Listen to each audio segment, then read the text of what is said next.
Ayan si ma'am, sabi po niya babalik daw po siya kasi po nagustuhan yung tinda natin Big Siomai. Okay, so kahit po tayo ginabi, nantay po natin sa kanyang pagbalik. Ayan si ma'am. Hi ma'am. Hello po. Ayan. Ma'am, ano pong pangalan nyo? Precious po. Wow, ganda ni Ma'am Precious. Ma'am, bakit po kayo bumalik? Ano po, bukod sa malaki yung siomai, masarap. Ayun. Parang cheesy yung yung loob. Wow. Ma'am, thank you po ha. Ayan. Ma'am, ilan po ulit ang inyong ano? 50 pesos po na, may plastic po ba? Meron po. 50 pesos po na nakaano lang, plus 50 pesos po. Ayan.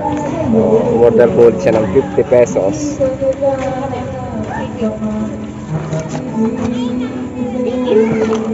Ano ba masarap na ito?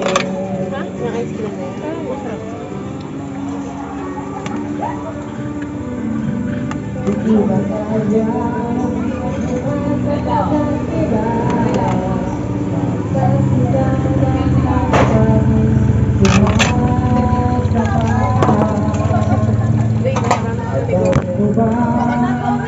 Ayan, ito po yung ating homemade Big Siomai.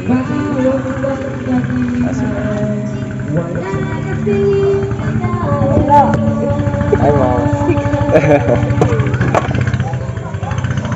Kasi si Ma'am Precious, lagi niyang tinatanong kung may homemade na. Di ba ma'am, tuwing dadaan kayo?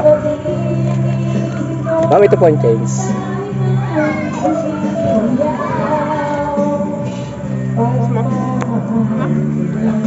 So yan, isa na namang customer natin ang pinabalik-balikan ang ating homemade siomai. Ayan si ma'am. Hello.